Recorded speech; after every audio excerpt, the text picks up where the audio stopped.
बैठक को लेकर इस वक्त की बहुत ही महत्वपूर्ण जानकारी प्राप्त हो रही है। माननीय मुख्यमंत्री विष्णुदेव साय की अध्यक्षता में आज कैबिनेट की बैठक होने जा रही है।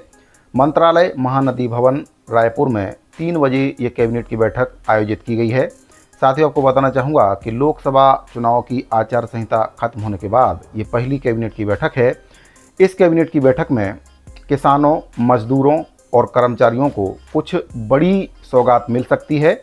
आपको बता दूं कि पिछली जो कैबिनेट की बैठक है 6 मार्च को आयोजित की गई थी। उसके बाद 3 माह के लंबे अंतराल के बाद ये कैबिनेट की बैठक रखी गई है।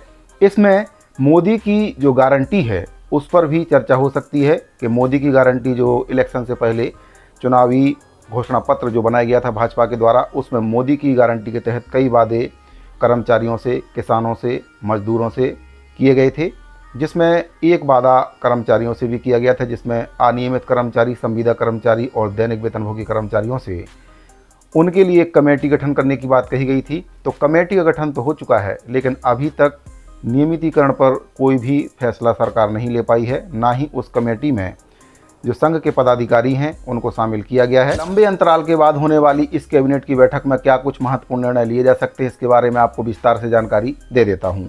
साथ ही आपको बताना चाहूँगा कि मुख्यमंत्री विष्णुदेव साय की अध्यक्षता में यह कैबिनेट की बैठक मंत्रालय महानदी भवन में आयोजित की गई है। और इस कैबिनेट की बैठक में पिछले विधानसभा चुनाव के दौरान मोदी की गारंटी में जो वादे किए गए थे उन पर अमल किया जा सकता है, कुछ महत्वपूर्ण निर्णय लिए जा सकते हैं। वहीं पर लोकसभा चुनाव के बाद विष्णुदेव सरकार निर्माण कार्यों और महत्वाकांक्षी जन कल्याणकारी योजनाओं के क्रियान्वयन में तेजी लाने का प्रयास कर रही है।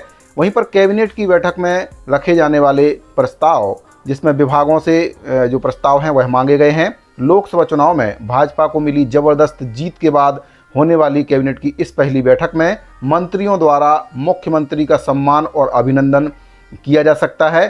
साथ ही चुनाव परिणाम की समीक्षा भी की जाएगी। वहीं पर कैबिनेट में वरिष्ठ मंत्री बृजमोहन अग्रवाल को रायपुर लोकसभा क्षेत्र से सांसद चुने जाने पर बधाई और शुभकामनाएं दी जाएंगी।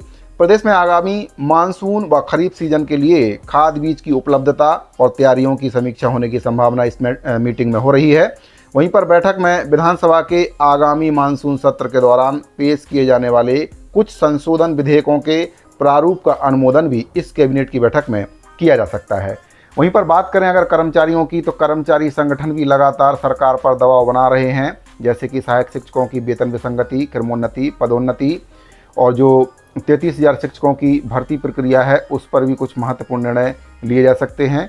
ट्रांसफ़र भी सरकार करने पर विचार कर सकती है। कर्मचारियों के ट्रांसफ़र पर लगे बैन को हटाने के संबंध में भी इस कैबिनेट की बैठक में कुछ चर्चा हो सकती है। वहीं पर बात करें अनियमित संविदा और दैनिक वेतनभोगी कर्मचारियों की, तो जो कमेटी बनाई गई है उस कमेटी को आगे बढ़ाने के ऊपर भी इस कैबिनेट की बैठक में कुछ विचार हो सकता है, लेकिन इसके ऊपर स्पष्ट नहीं कहा जा सकता है क्योंकि अभी कमेटी बनी है। इस कमेटी में जो संघ के पदाधिकारी हैं उनको शामिल नहीं किया गया है। हालांकि जो अनियमित कर्मचारी हैं वे लगातार इस कमेटी में शामिल करने की मांग कर रहे हैं ताकि जो प्रक्रिया है वह आगे बढ़ सके, क्योंकि अगर कर्मचारियों को सम्मिलित नहीं किया जाता है तो फिर इस कमेटी को बनाने का कोई मतलब नहीं है, क्योंकि पूर्व में भी कई कमेटियां बनाई गई हैं लेकिन उनकी रिपोर्ट आज तक नहीं आई है और कर्मचारियों का जो नियमितीकरण है वह भी नहीं हो पाया है। साथ ही कई और ज्वलंत मुद्दे हैं जिसकी बैठक में मुख्यमंत्री विष्णुदेव साय जी के द्वारा निर्णय लिए जा सकते हैं। तो साथियों, आज की जो कैबिनेट की बैठक है, इस कैबिनेट की बैठक पर सभी कर्मचारियों की नज़र रहने वाली है। बाकी देखते हैं कि इस कैबिनेट की बैठक में किन मुद्दों पर मुख्यमंत्री जी के द्वारा मोहर लगाई जाती है। साथियों, अगर आपको जानकारी अच्छी लगी हो तो वीडियो को लाइक शेयर और चैनल को सब्सक्राइब जरूर कर लें। मिलते हैं अगली वीडियो में। धन्यवाद।